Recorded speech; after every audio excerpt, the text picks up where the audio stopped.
네, 안녕하십니까. 판례로 만나는 정치관계법, 판정법 진행을 맡은 최영일입니다.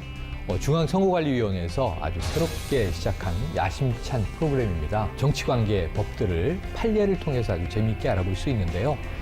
정치를 하시려고 하는 피선거권에 이제 염두를 두신 분들이나 뿐만 아니라 또 유권자 모두 알아두면 정말 유익한 우리 사회의 중요한 법이죠.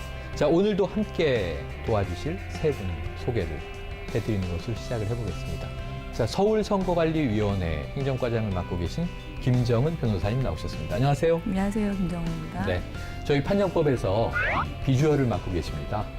이 일명 판정요정이라고도 불리는 김영민 변호사 나와주셨습니다. 안녕하세요. 네, 김영민 변호사 나와주셨습니다. 안녕하세요. 네. 안녕하세요. 기자님인 줄 알았어요. 기자님 말씀하신 줄 알고. 왜 그러냐면 허 기자님은 따로 역할이 있으세요.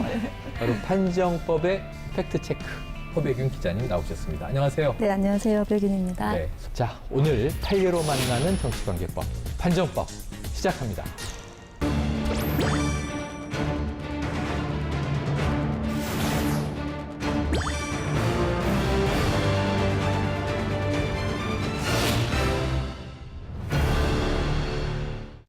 자, 오늘의 주제를 알아봐야죠. 오늘의 주제 조금 독특한데요. 시설물 설치 등의 금지. 시설물 설치? 그럼 우리가 간판 이런 거 생각하는데 이게 무슨 얘기일까 궁금하실 텐데 선거에서 빠지지 않는 유인물, 홍보물, 부착물, 현수막 이런 것들이 굉장히 많죠. 그런 관계들을 규정한 것 같습니다. 그런데 먼저 제가 이 프로그램을 진행하면서 참 곤혹스러운 게요. 이 법률 용어들은 왜 이렇게 다 어려운지 이 두 분을 존경하게 됐습니다. 허 기자님도 마찬가지고요. 그래서 용어 정리와 함께 시설물 설치 등에 관한 오늘의 법률에 대한 내용을 좀 김영민 변호사님께 설명을 부탁드리겠습니다. 네, 법이 어려운 거는 저희가 만든 건 아니고 국회에서 만드신 것인데 여러 가지 이 사회 현상들을 다 통합해서 하나의 기준으로 이제 일반적인 기준을 만드는 용어로 하다 보니까 아무래도 좀 축약하고 이러면서 좀 어려워지는 측면이 있습니다. 네. 또 반대로 그래야 변호사도 좀 먹고 살 여지가 좀 생기고 그런 측면이 있죠. 네. 시설물 설치 등의 금지라고 되어 있습니다. 법에는. 그러면 모든 광고물 이런 건 다 금지되는 거냐? 그건 아니고요. 법에 이제 선거 관련해서 시설물 등을 설치할 수 있는 여러 가지 기준이나 방법 이런 것들에 대해서 이미 규정을 다 해놓고 있습니다. 그러니까 그거는 빼고 그거 말고 더 하면 안 된다 이런 취지입니다. 또 기간도 선거일 전 180일부터 선거일까지 그러니까 한 6개월 정도 기간. 구체적인 금지 행위는 법에 허용된 거 빼고 그 외에 선거운동 목적의 광고물, 표찰이 됐든 애드벌룬이 됐든 그 방식은 뭐가 됐든지 간에 그런 광고물을 설치하는 것 또는 광고 시설을 설치해서 게시하는 것 이런 것들을 금지하는 게 한 가지고 또 하나는 후보자를 상징하는 마스코트 등 상징물을 제작해서 판매하는 행위 이것도 금지가 되겠습니다. 그러니까 크게 금지된 행위가 그 두 가지고 그러면 이게 구체적인 사안에서 이거 판단할 때 쉽지 않아요. 그래서 거꾸로 뭘 생각하면 되느냐면 이 법을 왜 만들었을까를 생각해 보면 이것이 과연 허용될 것인가 말 것인가에 판단하는 기준이 될 것 같아요. 이 법을 만든 목적은 선거 분위기가 지나치게 과열되고 혼탁해지는 걸 막겠다. 온데 막 다 그 애드벌룬 돌아다니고 하면 얼마나 시끄럽습니까? 사실 선거 때 보면 차 계속 돌아다니면서 떠드는 것도 시끄러운데 네. 그런 점 하나. 또 하나는 그걸 자유롭게 놔두면 돈 많은 사람은 많이 설치하면 되겠죠. 그래서 후보자 간에 공정한 경쟁, 의견으로 경쟁을 해야 되는데 돈으로 경쟁하는 상황이 생기면 안 되겠다. 그런 두 가지 이유 때문에 이런 규제 조항을 둔 것입니다. 예, 단순히 비주얼만은 아니세요. 정말 내용 설명이 귀에 쏙쏙 들어옵니다. 판정 요정 김영민 변호사님 말씀 아주 간단하게 정리가 잘 됐는데요. 그러니까 쉽게 말하면 기준을 정한다. 그래서 이 기준에서 너무 과한 것들은 단속을 하겠다. 그 범위 내에서 해라. 근데 이제 이런 고민이 들어요. 미디어, 매체가 계속 바뀌다 보니까 어떤 경우에는 이제 이렇게 콘서트 가면 팬클럽에서 이제 막 이렇게 이제 휴대폰 이 조명을 활용하기 시작을 했고 LED도 등장하고 야구장 가면 텅텅텅텅 하고 그러니까 이게 뭔가 홍보물이라는 게 계속 변화를 하잖아요. 그럼 이게 기준과 법을 정하면 이런 또 트렌드가 바뀌면 법의 기준도 바뀌어야 될까 고민들이 여러 가지로 돼요. 그래서 이게 결국은 지키기 위해서 만든 법이니까 현실은 어떠한지 좀 현황을 허 기자님께 좀 설명을 요청드리겠습니다. 네, 이 법을 조금 보니까는 개인적으로는 되게 어렵다는 생각이 든 게 이제 정해진 사람 말고 정해지지 않은 사람에 대해서는 좀 해석이 분분한 것 같아요. 네. 그래서 지금까지 이 법조항이 논란도 많이 됐던 것 같고 실제로 법원에서도 판결이 좀 엇갈린 적이 있습니다. 그래서 이제 제일 대표적으로 피켓, 많이 사용되는 피켓을 가지고 이 네. 법이 얼마나 복잡한지를 좀 오. 간단히 예를 들고 예. 싶은데요. 이제 2016년 총선을 앞두고 어떤 청년 단체 회원이 한 청년이 이제 현직 국회의원의 이름과 이제 사진이 있는 피켓을 들고 40분간 1인 시위를 했습니다. 근데 그 피켓에는 어떤 내용이 있었냐면 이런 사람은 안 된다. 네, 그런 내용을 적고 이제 그 의원의 얼굴과 이름이 있었죠. 그래서 40분간 이제 그 공천 반대를 한 이제 공천 반대 시위를 한 혐의로 결국에 재판을 받게 됐는데요. 1심에서는 무죄가 나왔는데 1심의 무죄의 이유는 이제 단순한 의사 개진이었고 그다음에 이 피켓이 어디다 붙이거나 이거를 게시한 게 아니다. 그렇게 해서 이제 방법이나 내용이 좀 그러니까 죄가 안 된다 해서 무죄가 됐고 2심도 무죄가 나왔습니다. 근데 2심에서 무죄가 된 거는 조금 다른 이유인데요. 이제 피켓을 한 거에 대해서 이게 광고물 등의 게시는 맞다. 그렇지만 내용이 단순한 의견 개진이다. 이렇게 해서 무죄가 나왔습니다. 근데 결국 이 청년은 대법원에서 유죄를 받았습니다. 네. 그러니까 뒤집힌 이유가 대법원에서 이제 해석을 어떻게 했냐면 광고물 등의 게시로 인한 공직선거법 위반, 그러니까 지금 우리가 다루는 이 조항이 어떤 행위가 선거운동으로 평가되지 않더라도 선거운동과 관련하여라는 조항이 있거든요. 그러니까 그런 문장이 있습니다. 그 부분, 그러니까 선거운동에 관련하여라는 조항 때문에 이게 반드시 선거운동은 아니지만 어떤 선거운동에 영향을 줄 수 있으면 죄가 될 수 있다고 해석을 한 겁니다. 네. 좀 복잡하게 얘기가 들리는데, 그러니까 이 청년이 그 피켓에 해당 의원, 그러니까 후보가 될 사람의 공천을 반대하기 위해서 그 사람의 이름과 얼굴을 딱 적시를 하지 않았습니까? 그러니까 이 사람의 선거에 영향을 줄 행동을 했다고 해석을 했습니다. 이게 좀 쉽지 않군요. 만만치 않습니다. 이게 좀 꼼꼼하게 봐야 되겠다는 생각이 드는데, 그러니까 이제 피켓이라는 형식이 유무죄를 다퉜고, 또 그 내용이 유무죄를 다퉜는데, 마지막에 무죄 대법에서 유죄가 된 이유는 지금 말씀하신 게 선거에 영향을 미치는 것. 이게 도대체 뭐냐? 여기서 이제 판가름이 나는 것 같아요. 그럼 우리가 오늘 이제 판정법의 이 기본 가장 이제 핵심적인 강점이죠. 판례를 가지고 한번 어떤 내용들이 있었는지 뜯어볼 텐데, 제 머리에 불현듯 떠오르는 건 이런 사례예요. 한번 모든 국민이 다 기억하시는 대선으로 돌아가 보면 2002년 대한민국 이때 대선이 있었죠. 이때 이제 노무현 후보가 굉장히 열풍을 일으키는데 그때 희망돼지라는 게 등장해요. 이 희망돼지, 그리고 저금통에 돈을 모아서 선거 자금으로 노사모들이 주도했던 운동인데 여기에 대한 판례가 있다면서요. 네, 지금 말씀하신 것처럼 노무현 전 대통령이 후보 시절에 좀 선풍적인 인기를 끌었던 새로운 방식의 네. 선거운동 캠페인이었는데요. 노사모에서 이제 이게 시작이 돼서 새천년 민주당과 개혁국민정당이 같이 공동으로 이제 캠페인을 펼쳤습니다. 네. 그 시가 한 200원 정도에 되는 돼지 저금통, 어른 주먹만한 돼지 저금통에다가 그 보통 사람들이 살맛 나는 세상, 희망돼지라는 문구를 인쇄를 하고, 그리고 그거를 거리에 있는 유권자들에게 나눠주면서 나눠주고 거기다가 동전을 모아서 뭐 우리 노무현 후보자를 좀 지지해달라는 취지로 해서 그 돼지 저금통을 배부한 사안이 있었습니다. 그래서 나눠주면 그 동전을 넣어서 유권자들이 다시 그 노무현 후보자에게 그 기증하는 형식으로 하는 어떤 선거운동 캠페인이었는데, 뭔가 동전 그리고 유권자들이 알 수 있게 이렇게 공개적으로 하는 행위, 그런 것들 때문에 그 노무현 후보의 딱 맞는 이미지라라고 이제 선거운동을 펼치면서 청렴성과 개혁성을 부각시키는 새로운 방식의 운동 캠페인이라서 그 유권자들의 지지를 많이 받았습니다.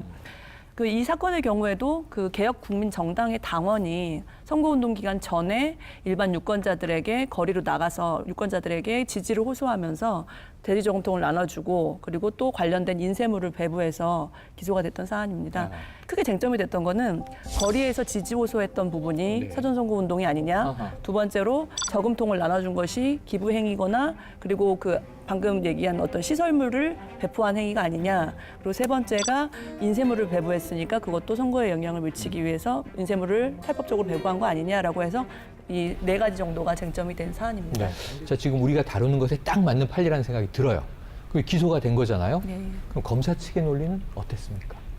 이게 돼지저금통이라는 것이 본래는 각 집안의 그 구석에 딱 놓여 있는 거니까 탁자 위에 놓여 있거나 아이들 뭐 학생방에 많이 있죠. 법률적인 표현을 빌리자면 본래 용도가 사적인 장소에 비치되어 사용되는 것이다 이런 거죠. 그리고 이게 무슨 광고냐? 개인 집에 놓고 쓰는 건데 이게 이제 쟁점이 될 수 있는데 그 부분에 대해서 검찰은 이 돼지라고 하는 것을 그 당시에 돼지저금통을 왜 돌린 거냐? 그거 선거에 영향을 미치게 할 의도가 있었던 거 아니냐. 이 의도가 없었다고 주장하는 국민은 아마 없을 것 같긴 합니다. 그래서 대량으로 제작해서 일반 공중에게 배부를 또 했어요. 회원들끼리 몇 명이 논아 가진 게 아니고. 그래서 그런 이유가 뭐냐. 결국은 특정 후보자를 널리 알리겠다. 그래서 인지도를 높여서 그 이미지를 고양시키겠다. 이런 용도로 이제 배포가 된 거다. 그렇다고 한다면 이거야말로 그 법에서 말하는 그 광고물의 선거운동 목적의 광고물이다라고 보는 것이 맞다. 그러니까 법에 위반된다. 이렇게 이제 검찰은 본 겁니다. 자, 이 정치적 호불호를 떠나서 당시에 이제 노무현 후보를 지지했건 아니건 상관없이 뭐 검찰 측의 논고는 상당히 깔끔해 보여요. 선거에 영향을 미치려고 저금통 만들고 일반인들에게 나눠주고 선거에 영향을 주려는 목적을 부인하기는 어려운데 자, 이 논거에 대해서 그럼 피고인 측의 주장은 어땠나요? 말씀하신 것처럼 그 피고인의 입장에서는 돼지저금통이 우리가 관념적으로 생각하고 있는 그냥 가정집에 어디 구석에 처박혀 있는 물건 이렇게 대중에게 오픈돼 있거나 공개된 물건이 아니다라는 부분을 강조해서 주장을 했습니다. 그러니까 적어도 법에 있는 뭐 화한, 에드벌룬, 현수막 이 정도로 뭔가 대중들에게 어필할 수 있는 그 선전물이나 광고물이어야 되지 않느냐라는 주장을 했었고 실제 그 주장이 1심과 2심에서는 받아들여졌습니다. 그런데 대법원에 가서 그게 결과가 뒤집힌 것이 그것이 결과적으로 특정 후보자의 인지도를 상승시키게 하거나 그 깨끗한 이미지를 업그레이드 시키는 그런 효과가 있다면 그거는 결과적으로 선거에 영향을 미칠 목적으로 대중들에게 이렇게 홍보하는 선전물에 해당한다라고 보아서 대법원에서는 이제 유죄를 선고를 했고요. 그리고 당시에 워낙 이 돼지저금통이 그 깨끗하고 청렴한 이미지 이런 걸로 인기가 많았기 때문에 좀 현실적으로 실무적으로 저희 선거관리위원회에서도 단속하는데 조금 어려움이 있었습니다. 그렇지만 저희는 그 국민 법감정과는 조금 별개로 실정법에 준수해서 그 현재 그 법에 따라 집행을 할 수밖에 없었다는 좀 그런 어려움이 있었습니다. 여기서 또 문제됐던 것이 200원 상당의 저금통을 나눠준 행위가 지난 시간에 우리가 공부했던 기부행위 금지에 위반되지 않느냐라는 게 또 이슈가 됐었습니다. 비용이 들어가니까요. 그렇죠. 그래서 이제 그쪽에서 피고인 측에서 주장한 것이 워낙 금액이 적은 물건일 뿐만 아니라 우리는 이 사람들한테 아예 영구적으로 돼지저금통을 넘겨준 것이 아니고 거기다가 후원금을 받아서 돌려받을 것이었기 때문에 기부행위, 어떤 기부를 한 것이 아니다라고 주장을 했었습니다. 빌려줬다 받은 거다. 그렇죠. 그럴듯한데요? 네, 그렇죠. 어차피 줄 게 아니었다라는 취지로. 그랬는데 이제 대법원에서는 판시한 것이 일단 200원 상당의 금액이라는 것도 금액이 많고 적음을 떠나서 돈에 해당되는 재산적 이익이 있는 해당되는 물건이고 그리고 어차피 후보자를 알리기 위해서 배부할 목적이었기 때문에 이게 돌려받는다는 것은 그게 영향을 미치지 않는다. 배부의 목적이 있다고 봐서 기부행위 금지도 위반이라고 보았습니다. 네. 그래요. 그럼 허 기자님, 이 당시에 이게 워낙 뜨거웠던 기억이 나거든요. 이 논란이 어떻게 전개가 됐는지 좀 한번 순서대로 정리해 주시면 어떤가요? 네, 2002년 대선부터 이제 시작된 논란이고요. 이제 선관위가 단속해서 그 대선 열흘 전에 발표한 결과를 살펴보면 그 적발된 건수가 무려 86건이나 됩니다. 네, 그래서 네. 이 중에서 47명이 재판에 넘겨졌어요. 재판에 넘겨져서 대선 이후에까지 논란이 계속되는데요. 이유는 하급식 판결이 계속 엇갈렸기 때문입니다. 우리 대표적으로 이제 당시 노무현 대통령의 지지자로 유명했던 배우 기억하실 겁니다. 희망돼지를 분양한 혐의로 재판을 받았는데 1심에서는 이게 통상적인 광고물로 볼 수 없다고 해서 무죄를 받았습니다. 그러다가 2003년 2003년 9월에 이제 항소심에서는 유죄가 나와서 징역 1년에 집행유예 2년을 판결을 받았어요. 근데 그러다 이제 대법원에 지금 다루고 있는 판결이 2004년 5월에 나왔기 때문에 유죄가 확정이 됐고요. 그러니까 지지자들이 이제는 2003년 7월에 희망대지를 두고 이제 대법원 판결 이후에 헌법소원을 제기를 합니다. 네. 우리 집에 있던 그 200원짜리 돼지 저금통까지 형사처벌하는 거는 너무 과도한 참정권 제한 내지는 표현의 자유를 제한하는 것 아니냐라고 이제 헌법 소원을 했고요. 나중에 이제 헌법재판소에서는 결국에는 이제 합헌 결정을 해서 희망돼지는 이제 선거법에 맞지 않는 걸로 네, 네. 결론이 났습니다. 사실 뭐 이후 선거를 생각해 보면 그때 희망돼지가 좀 선풍적인 이제 화제가 됐었지만 모든 선거에서 다 유사한 또 홍보물이 등장할 수 있잖아요. 심지어 후보의 뭐 모습을 이 캐릭터화한 것도 등장할 수 있고 이거 허용하다 보면은 경계가 좀 이제 애매해지겠다는 생각이 드는데 지금 허 기자님 말씀을 듣다 보니까 더 많을 수 있지만 어쨌든 적발된 사람이 88명, 이 중에 이제 재판에 붙여진 기소된 사람이 47명, 그럼 굉장히 다수잖아요.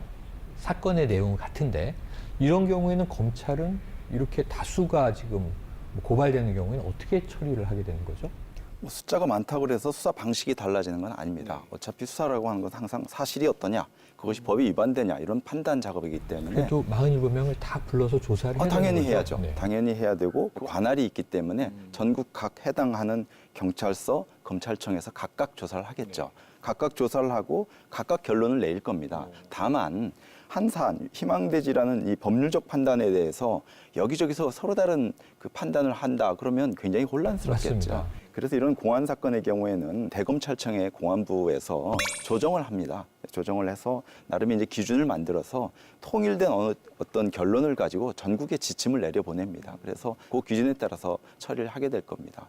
그게 이제 법원과의 조금 다른 점인데 법원의 경우에는 3심제라는 게 있지 않습니까? 그렇죠. 그래서 각 법원마다 독자적으로 판사님이 알아서 판단하는 거예요. 아. 당연히 결론이 같을 수도 있고 다를 수도 있습니다. 그렇지만 결국 대법원에서 판단을 내리면 그 판단이 이제 최종적인 게 되는 거죠. 네, 지금 이해가 됐어요. 검찰은 그렇게 일괄적으로 처리를 하고 법원은 다 다를 수 있지만 대법원에 가서 교통정리가 되는 상황으로 이해해 볼 수 있겠습니다. 자, 이제 희망돼지는 워낙 그때 기억에 논란인데 제가 지금 좀 놀랐어요. 왜냐하면 당시에 새로운 방식의 선거운동으로 각광을 받았던 것으로 전 기억을 했는데 법적으로는 유죄를 받았던 사건이었습니다. 오늘 전문가들의 좀 의견을 듣고 싶습니다. 우리 저희 판정요정 김 변호사님께서는 이 판례에 대해서는 어떤 입장을 가지고 계세요? 저는 뭐 판례의 결론에 대해서는 저는 동의를 합니다. 네. 이게 분명히 선거에 영향을 미치기 위한 것이었다고 저는 보고요. 다만 이러한 방식의 선거운동을 규제하는 것이 맞느냐, 과연 이게 죄를 지었다라고 해서 국가에서 처벌할 대상이냐, 이거는 달리 생각할 문제라고 봐요. 이런 선거 관련 이런 규정이라는 건 결국 우리 역사의 산물이고 우리 사회 문화, 선거 문화의 산물이거든요. 그래서 점차 이제 이런 어떻게 보면 참신한 아이디어이기도 했는데 이런 아이디어를 우리 사회가 받아들일 만큼 성숙해질수록 이 법도 결국은 변경되지 않겠느냐 이런 생각은 해봅니다. 그러면 이제 우리 혹시 허 기자님은 이 희망돼지에 대해서 좀 다른 생각이 있으세요?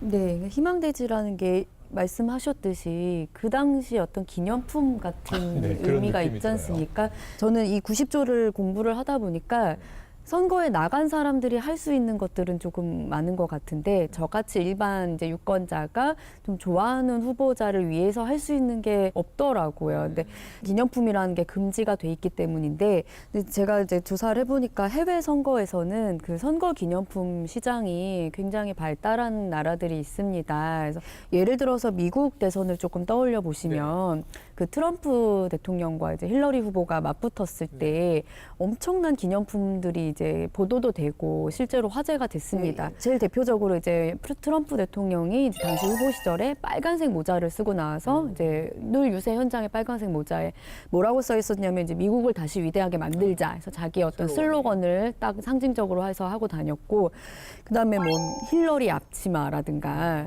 트럼프 대통령은 강아지 옷도 있었다고 해요. 그다음에 뭐 머그컵, 뭐 인형, 쿠션, 뭐 별의별 이제 기념품들이 아이돌인데요. 예, 있었고 이게 뭐 굳이 이번 선거뿐만이 아니라 이제 2008년에 버락 오바마 대통령 같은 경우도 4천만 달러를 벌었다고 합니다. 기념품으로. 그러니까 그게 이제 선거 비용이 되기도 했겠고. 또 누군가는 장사를 해서 이윤도 챙겼을 그렇죠. 거고. 네. 그래서 관광 상품의 일환이기도 하고요. 워낙 유명한 이제 후보들이니까. 근데 그런 게 우리나라는 전혀 없지 않습니까? 근데 좀 약간 재미있는 현상이기도 하고 우리도 그런 걸 하게 되면 어떨까 하는 생각을 많이 해봤습니다. 네. 예. 자, 우리나라 선거가 좀 많이 치열하다 보니까 좀 엄격한 면들이 있어요. 계속 이제 우리 시간마다 많이 그런 의견들을 주시는데, 근데 이제 민주주의의 꽃 선거 일종의 축제라 그러지 않습니까? 그러니까 이런 축제에는 또 굿즈라 그러죠, 좀 굿즈. 선거 굿즈들이 있는 것도 흥미롭긴 하겠다. 앞으로 김 변호사님 말씀처럼 이런 게 조금씩 열려가지 않겠는가 하는 생각도 해봅니다. 자, 다음 판례를 보죠. 또 있습니다. 그 다음 정부로 넘어오네요. 바로 이제 이명박 정부 시절에 4대강, 이것도 이제 굉장히 뜨겁고 시끌시끌했던 그런 이제 하나의 빅 아젠다였는데요. 이와 관련해서도 또 판례가 있다고요? 네. 그 전직 대통령분들께서 그 아주 정치관계법에 유용한 획기적인 판례들을 많이 남겨주셨는데 네. 이번 판례는 지방선거 때 일입니다. 2010년 지방선거 때 환경운동단체들이 특정 정당이나 후보자의 명칭을 적시하지 않고 나타내지 않고 이제 그 문구들 어떤 그 캠페인을 진행을 했었는데요. 어떤 슬로건을 내걸었냐면 죽음의 4대강 삽질을 멈춰라. 6.2 투표 참여하는 시민 깨어있는 양심 투표가 세상을 바꾼다. 투표를 던져서 4대강을 죽이는 악의 무리를 물리쳐라. 4대강 삽질을 막고 생명의 강을 구할 영웅 바로 투표권을 가진 당신이다. 6월 2일 당신의 힘을 보여주세요. 라는 이런 문구들이 들어간 뭐 현수막, 피켓, 뭐 스티커, 배지들을 제작을 해서 유권자들에게 나눠주면서 4대강 사업 반대 대국민 운동 캠페인을 벌였었습니다. 그래서 이때 쟁점이 된 것이 아까 그 희망대지처럼 그 90조 선거에 영향을 미칠 목적으로 어떤 시설물을 제작해서 배포하고 게시하지 않았는지 이게 쟁점이 되었던 사안입니다.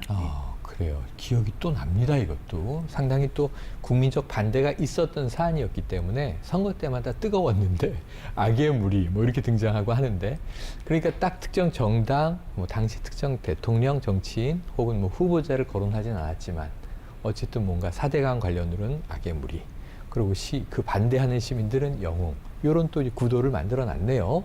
자, 그러면 이 검찰 측의 또 논거는 어떤 거였나요? 네, 이 사건의 가장 중점적인 그 쟁점은 결국 선거에 영향을 미치게 하기 위하여 한 것이냐, 선거운동 목적이냐. 그거를 들이대시면 이게 안 걸리기가 쉽지 않게 느껴져요.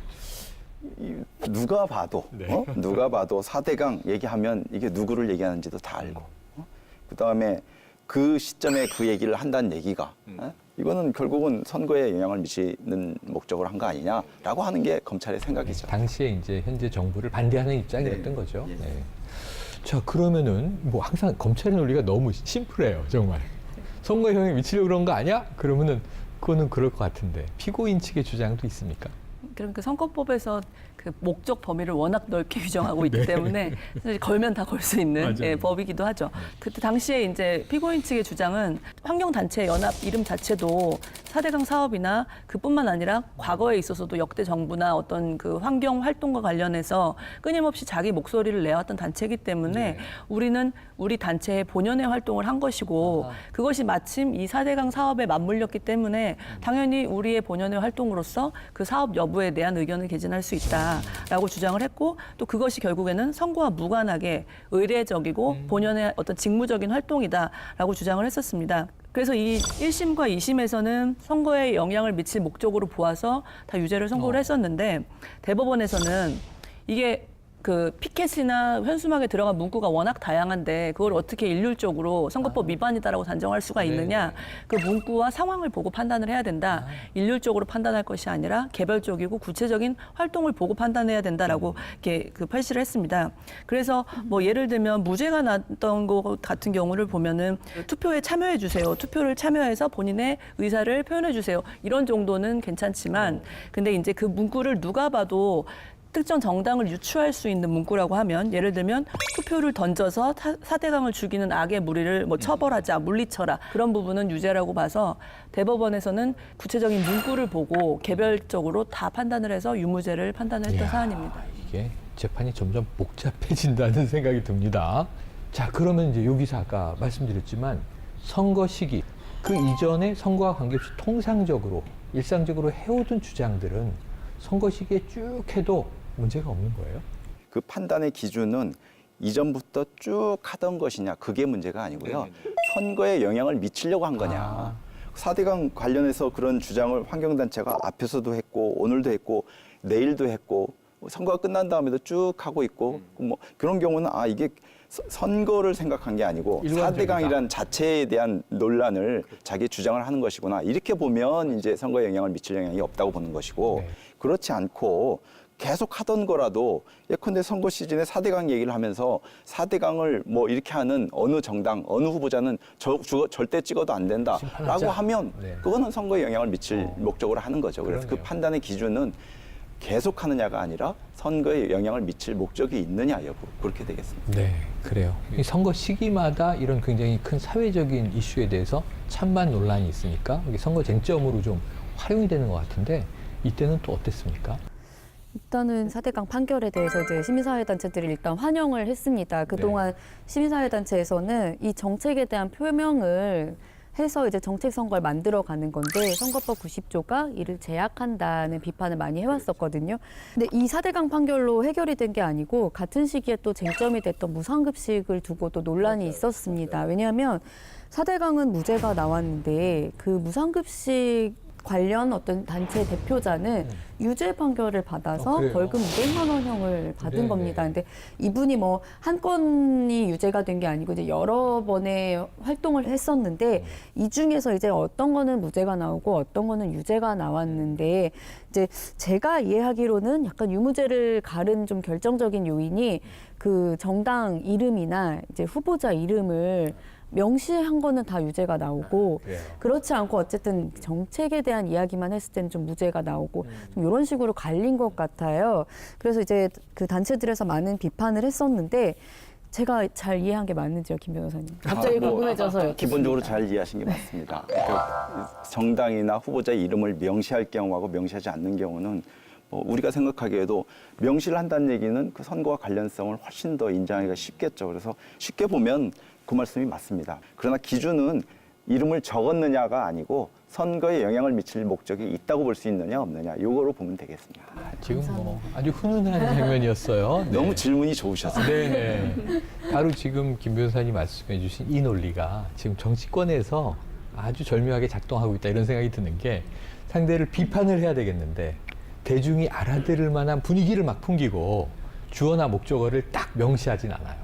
그래서 던졌을 때 나중에 이제 이거 명예훼손 아니냐 그러면은 주어를 쓰지 않았는데 뭐 이렇게 많이 하거든요. 이 논리가 그대로 또 이렇게 정치권에 녹아든 것 같다 이런 생각이 듭니다. 자, 이 오늘 90조 재밌네요. 이 시설물 설치 등의 금지에 관한 이 정치관계법. 오늘 이게 선거 때마다 뭐 좀 보통 문제가 아닐 것 같은데 오늘 전문가 세 분의 입장을 좀 총평으로 들어보도록 할게요. 김정은 변호사님, 이 법을 좀 우리가 어떻게 이해하고 대하면 좋을까요? 사실 이 실제로 선거법 90조가 시민단체뿐만 아니라 개인 유권자들을 통해서도 위헌 소송이 가장 제기가 많이 되는 조문 중에 하나입니다. 왜냐하면 그 정치적 표현의 자유를 심각하게 제한한다라는 어떤 그 주장으로 헌법 소송이 많이 진행이 되는데 사실 우리 선거관리위원회에서도 이렇게 높아진 국민들의 정치 참여 욕구를 반영하기 위해서 이 조항에 대해서는 제도 개선이 필요하지 않느냐라고 해서 여러 차례 국회에다가 개정 의견을 제출한 적이 있습니다. 그래요. 다만 근데 전면적으로 만약에 폐지를 하게 되면 어떤 문제가 있을 수 있냐면 지금은 허용된 그 방식인데 투표 참여, 투표 독려하는 그 내용 아시죠? 맞아요. 여러분 뭐 SNS에도 투표해 주세요. 이것이 과거에는 그것도 선거에 영향을 미친다고 봐서 규제가 됐었지만 손가락도 못 하겠어요. 예, 그랬는데 지금은 이제 자유롭게 풀려서 투표를 참여합시다, 투표합시다라는 문구는 자유롭게 허용이 됐는데 그 문구를 이용해서 각양각색의 아이디어의 현수막들이 또 게시가 되게 됩니다. 무분별하게 이제 게시가 되다 보니까 유권자들 입장에서도 너무 피로도가 높다라고 해서 그것도 문제가 돼서 악용됐던 그런 사안이 있는 것처럼 만약에 전면적으로 폐지하게 되면 무분별하게 그 현수막이나 시설물들이 난립할 수 있으니 그런 부분에 대한 제도적 장치라든지 그리고 우리나라 같은 경우는 비용에 대한 규제가 상당히 좀 심각합니다. 맞아요. 왜냐하면 돈이 있는 사람과 돈이 없는 사람은 이게 차별이 되면 안 되는데 아무래도 뭐 현수막을 게시한다, 피켓을 든다라고 하면 돈을 가진 후보자들은 그거를 물량 공세로 아마 그 이용할 수가 있기 때문에 그런 부분에 대해서 제도적 장치가 있지 않으면 아마 이 조항에 대해서는 계속 실정법으로 유지될 수밖에 없고 만약에 보완이 돼서 실질적으로 유권자들 개개인이 뭐 집 앞에다가 요만한 뭐 포스터를 붙인다든지 차량에다가 자기 후보자 지지하는 후보자에 대한 내용을 붙인다든지 뭐 배지를 단다든지 이런 식으로 정말 실질적으로 유권자의 의사 표시를 보장할 수 있는 방법 그것이 뒷받침되어야만 요 그 90조의 어떤 그 개선이 좀 필요한 내용으로 보여집니다. 아이고, 지금 김 과장님께서 선관위 입장과 또 지금 이제 현재 상황을 균형 잡히게 딱 정리해 주셨어요. 혹시 덧붙이실 게 있나요? 너무 완벽해서 덧붙일 만한 것이 없는데 뭐 마지막으로 말씀을 하라고 하시니까 제가 그 맨 처음에 이 법의 목적, 이 규정을 왜 만들었냐, 그걸 설명을 드릴 때 두 가지를 말씀을 드렸어요. 예. 너무 많은 그 비용이 들어가는 이런 걸 허용을 하게 되면 돈 많은 후보와 돈 없는 후보 간에 공정한 경쟁이 되지 않는다는 점 한 가지. 그 다음에 난립하게 되면 과열 혼탁 선거가 될 우려가 있다는 요 두 가지 점인데 그래서 요 조항을 실제 운용할 때에도 선관위뿐만 아니라 우리 수사기관도 마찬가지로 그런 기준에서 다소 탄력성은 좀 보일 필요가 있겠다. 그리고 장기적으로는 법의 이제 개정이나 이런 것도 결국은 이루어질 것인데 그거를 어느 시점에 어떻게 개정할 것인가는 결국 우리 국민의 선거 문화에 대한 어떤 인식이나 수준 이것이 결국은 결정할 문제 아닌가 이런 생각이 듭니다. 네, 야, 두 분이 오늘 딱 어째 정리가 됐습니다. 확실하게 과열 혼탁 선거 양상을 좀 막아보기 위한 취지다. 그리고 또 하나는 이게 이 어떤 비용 지불 능력에 의해서 이 당락이 바뀌어서는 안 된다. 그럼에도 불구하고 지금 어찌 보면 이게 수사기관 그리고 선관위 입장에서 또 정리해 주셨기 때문에 우리 대중은 민중의 기자 우리 이제 허 기자님이 한번 정리해 주셔야죠. 네, 저는 이제 두 번째 판례를 중심으로 좀 말씀을 드리고 싶은데 이 법이 좀 어려워서 그랬는지 그 시민단체 쪽 입장이 조금 더 공감이 되는 측면이 있습니다. 네. 왜냐하면 제가 어떤 표현을 하고 싶은데 뭐 후보든지 아니면은 정책에 대해서 특히 그것을 표현할 길을 약간 좀 제한을 두고 있는 거지 않습니까? 조금 더 풀어줘서 어쨌든 다양한 이제 유권자뿐만 아니라 뭐 단체라든지 좀 표현할 수 있는 길은 좀 열어놔야 되는 것 아닌가 이런 생각이 들었습니다. 네, 자, 왜 홍길동을 홍길동이라고 말하지 못하게 하는가? 시민단체나 대중들의 입장은 좀 더 표현을 할 수 있도록 풀어달라.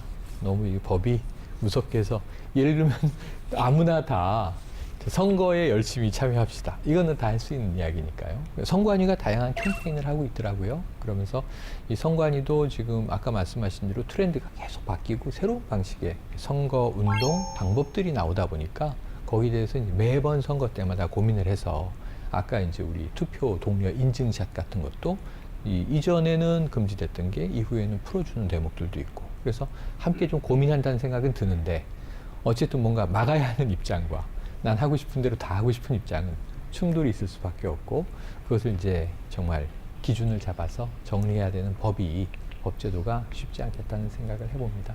오늘 굉장히 유익한 시간이었어요. 이게 아마 선거에 나가시는 분들이나 혹은 누구를 지지하는 유권자분들도 이걸 알아둬야 우리가 그래도 위법, 불법하지 않고 선거에 참여할 수 있는 굉장히 유익한 법이었다는 생각이 듭니다. 이러한 법들을 좀 이제 많이 우리가 잘 알고 적확하게 활용을 해서 좀 공명선거가 중요한 이 시대에 미세먼지 없는 투명하고 청명하고 맑고 쾌적한 그러한 이제 선거 대기를 만들었으면 하는 생각을 가지고 오늘 세 분께 감사의 말씀을 드리면서 마치겠습니다. 고맙습니다. 네.